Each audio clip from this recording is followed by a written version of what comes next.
Bruno, um prazer te receber. Tudo bem com você? Boa tarde, Thalita. Boa tarde a todos, né, que acompanham o canal. Sempre tá muito bom, sempre muito bom, né, estar dividindo aqui com vocês alguns dados, conversando sobre economia da cultura e indústrias criativas. Vamos começar explicando para as pessoas o que é a economia criativa, para depois falar um pouquinho sobre esses números, porque eu confessei já no começo do programa que eu também não sabia do que se tratava, aprendi através de vocês. Então conta para a gente um pouquinho do que se trata a economia criativa. A economia criativa, ela surge muito como esse campo, né, dentro, acho que até partindo um pouco dos estudos econômicos, da literatura econômica, que vai estudar um pouco esse movimento de quebra de paradigmas mesmo, né? Muito dos dados que a gente traz, né, e toda a metodologia que a gente utiliza, inclusive no painel de dados que você comentou no início da entrevista, são todas baseadas em um estudo, né, do próprio Departamento de Cultura, Mídia e Esportes da Inglaterra, né, um departamento pioneiro em estudos sobre economia criativa, que ele vem mapeando esses setores que a gente chama disruptivos, né, que eles quebram paradigmas justamente por não ser passíveis de automatização, reprodução, mas sim de criação de novas ideias, novas expressões, novos movimentos. E, inclusive, por isso, inclusive, a gente dá esse nome, né, no próprio painel de dados de economia da cultura e indústrias criativas, né? Porque ele vai abarcar justamente todo esse setor amplo, que vai desde o core da cultura, né, com artes cênicas, artes visuais, artesanato, audiovisual mesmo, que é esse core da cultura, indo até o outro extremo, a gente falando assim, que é a nova tendência, inclusive, do setor, que é a digitalização, né? A tecnologia da informação, desenvolvimento de softwares e jogos, que todos estão ligados de alguma forma a esse fazer criativo, né? A esse movimento disruptivo que a gente chama. E o painel trouxe um cenário positivo, né, para a economia criativa, inclusive me chamou a atenção com criação de vagas formais, né, não informais como a gente tinha visto crescendo aqui no nosso país. Queria que você falasse um pouquinho sobre esses números. O painel de dados, e isso até é bacana para quem nos acompanha, ele trimestralmente lança alguns boletins informativos. E a cada novo lançamento a gente faz a atualização de todo o painel de dados, né, trazendo essas informações mais atualizadas o possível ali na plataforma, onde, né, o público pode conferir, pode analisar, desagregar as diferentes informações que a gente disponibiliza, né.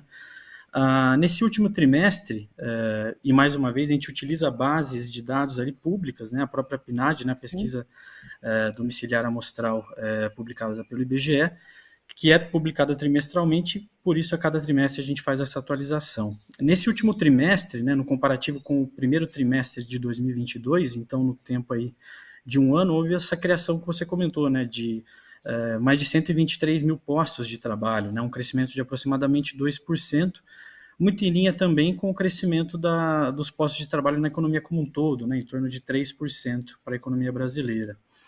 É um movimento bastante importante, bastante interessante, até indicando essa retomada de fato, né, das atividades da economia como um todo, mas também da economia criativa também em específico, né. A gente até fez essa análise, essa decupagem dos dados, analisando que os setores, né, mais ligados a esses agrupamentos da tecnologia, né, da informação, responderam por um grande e expressivo crescimento, né, tiveram um crescimento de mais de 17%, né, nesse período de um ano. Os setores culturais também tiveram um crescimento importante, de aproximadamente 8%, então mostrando aí a pujança e as novas tendências para o setor, né, reforçando essa tendência da digitalização, mas também, eu acho que muito em linha com as leis de fomento, né, ao setor, também trazendo esse crescimento dos setores culturais, né, audiovisual, artes cênicas, visuais, enfim. Bacana. E a, Ainda pegando o gancho nos números, inclusive, a gente falou sobre um aumento, né, comparando trimestres de um ano para o outro, mas em relação ao último trimestre, daí a gente vê uma queda, parece que, de vagas, né? Mas que tem relação com sazonalidade, é isso? Exato. No comparativo, né, do primeiro trimestre de 2023 com o quarto tri, né, de 2022, a gente verifica essa queda, né, uma redução de 4% nos postos de trabalho, mas é uma queda muito sazonal. Ela está muito ligada ali aos ciclos econômicos, né, do próprio mercado de trabalho brasileiro como um todo, que também se arrefeceu nesse último trimestre, né, teve uma queda também de 2%, para os postos de trabalho da economia como um todo, né? São movimentos sazonais ligados à finalização dos contratos de trabalho que normalmente se encerram no final do ano e indica não só, né, um aumento ali, a finalização desses contratos, como também os próprios trabalhadores buscando novos postos, né, novas ocupações no mercado de trabalho como um todo. Então, é um movimento muito natural do mercado de trabalho e muito ligado a esses movimentos cíclicos, né? E a Sim. formalização, como você até comentou na pergunta Sim, anterior, sim. a própria formalização da economia criativa, ela segue também muito a tendência da economia brasileira como um todo. A gente sempre faz esse acompanhamento também trimestral, né? Então a formalização para esse último trimestre em torno de 63% do mercado de trabalho. Para a economia como um todo, em torno de 61% de formalização. Então, ligeiramente um pouquinho mais formalizada, né, a economia criativa comparativamente à economia brasileira como um todo. E nesse último trimestre também um crescimento importante no sentido de maior formalização, né? A gente teve mais Sim. formalização do que a evolução dos postos informais. E levando em consideração o painel com os números e a questão da sazonalidade, as perspectivas são de melhora? Exato, até muito em linha com esses ciclos econômicos mesmo, né, do mercado de trabalho, a gente espera, né, que essa tendência de queda no último trimestre ela se reverta para um momento de crescimento, né? Eu acho que as leis de fomento também agora para o setor, elas vêm reforçar esse movimento, né, de crescimento dos postos, ampliando aí, né, o financiamento, as atividades, as expressões, enfim, reforçando esse movimento de reversão, né, de um decrescimento para um crescimento para os próximos períodos. Legal. Falando sobre a questão do perfil desses trabalhadores da economia criativa, a gente consegue traçar um perfil e fazer um comparativo entre economia criativa e economia como um todo? Sim, esse é mais uma das desagregações e dos acompanhamentos que a gente vem fazendo, né, na própria plataforma, até tentando fazer esse comparativo, né? A gente verifica que, muito em linha também, né, com o mercado de trabalho brasileiro, a economia criativa ela reflete um pouco dessas desigualdades estruturais do mercado de trabalho, ou seja, uma maior presença de trabalhadores e trabalhadoras brancos, né, uma maior presença de homens, enfim, e uma desigualdade salarial também quando a gente analisa o perfil de gênero, né, e raça-cor. Na economia criativa, por exemplo, né, homens oferem 69% a mais, né, em termos de salários do que mulheres, e brancos, né, oferem salários 75% maiores do que negros, né, o somatório de pretos e pardos. Na economia como um todo, essa desigualdade também ela é importante, né, mas ela é um pouco relativamente menor, né. Homens ganham 26% a mais, né, do que mulheres, e brancos, né, ganham salários 68% maiores do que negros, né. Isso já reflete um pouco assim dessa tendência, né, da economia criativa ela sendo afetada por essas desigualdades estruturais, mas com um perfil um pouquinho diferente, né.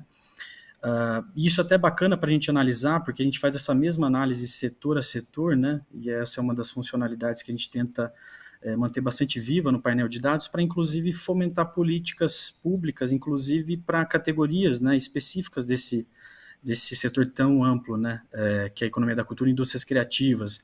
O setor da moda, por exemplo, ele é um setor que ele apresenta uma baixa formalização da mão de obra, né, uma maior presença a gente consegue mapear também de negros, uma dinâmica um pouco diferente em termos de distribuição setorial, e com isso a gente já consegue oferecer insumos, né, inclusive para você focalizar ou entender as especificidades do setor para focalizar políticas públicas, né, fomentar linhas de crédito, por exemplo, né, para corrigir essas desigualdades e torná-las, né, um pouco menos sensíveis. Seria a minha próxima pergunta, justamente, a importância desse mapeamento. Você cita, né, a criação de políticas públicas. A gente viveu agora nos últimos anos um vácuo em relação a essas políticas, né? Então, a partir desses dados, desse mapeamento, você acredita que é possível, de fato, criar novas políticas, fomentar o setor, passar a investir mais nesse setor da economia criativa? Exato. Eu acho que, de modo geral, né, em termos econômicos, você mapear, você acompanhar, né, você entender, explorar atividades econômicas é sempre muito importante. Acho que é sempre o passo inicial para você estar desenhando, né, delineando, formulando políticas públicas, né, e tornando elas o mais efetivas, né, e mais eficazes possíveis para cada tipo de cenário, para cada tipo de contexto, né, para cada tipo de perfil de trabalhadores ou de empresas, né, de modo geral. Por isso que esse mapeamento, né, da economia da cultura e indústrias criativas que a gente tenta fazer no painel de dados, né, que a gente faz no painel de dados, vem muito em linha desse movimento, né? Voltando até o início da conversa, né, economia criativa, a gente está falando de trabalhadores que trabalham tanto no core da economia criativa, então pode ser um músico trabalhando no setor da música mesmo, ou pode ser um designer que também é um trabalhador criativo trabalhando no setor automobilístico. Fazer esse mapeamento, fomentar linhas de crédito, né, fomentar espaço, né, para que sejam desenvolvidas políticas públicas voltadas para a criatividade, a gente está fomentando não só o nosso setor em específico, né, como um setor, como a economia como um todo, né, para o desenvolvimento da economia brasileira como um todo. Então, eu acho que vem muito em linha com isso, né, esse mapeamento da economia criativa enquanto setor, mas também trazendo esse comparativo, né, com a economia como um todo, fomentando, né, dinamizando esse ambiente econômico de forma mais macro. Perfeito. Bruno, só para finalizar, vocês fazem essa leitura trimestralmente? Exato. O painel de dados é uma plataforma muito mais ampla, né? Eu acho que é bacana até comentar, né? O painel ele está abrigado, né, no Observatório Itaú Cultural, que faz parte dessa fundação, né? Que são 3 pilares, né? Itaú Social, Itaú Educação e Trabalho, Itaú Cultural. O painel de dados, fazendo parte, né, do Observatório Itaú Cultural, ele vem fazer esse mapeamento e a gente mapeia em 4 eixos, né, o setor da economia criativa, né? Então, mercado de trabalho, empresas, indicadores socioeconômicos, em que a gente destaca o PIB da economia da cultura e indústrias criativas, que a gente lançou recentemente em abril, gastos públicos com cultura, comércio internacional. A gente também disponibiliza boletins, né, como eu comentei, que são publicados trimestralmente sobre o mercado de trabalho, mas também outros boletins temáticos. Então, todo mês, né, a gente está publicando sempre algum boletim trazendo informações sobre esses 4 eixos, algumas publicações e artigos específicos, né? Então, é uma plataforma muito mais ampla que ela vem tentar dar conta, né, de todos esse setor bastante complexo e bastante diverso ao mesmo tempo, né, e sobre diferentes formas, né, seja através de vídeos, publicações ou mesmo dos indicadores que são publicizados ali na plataforma BI.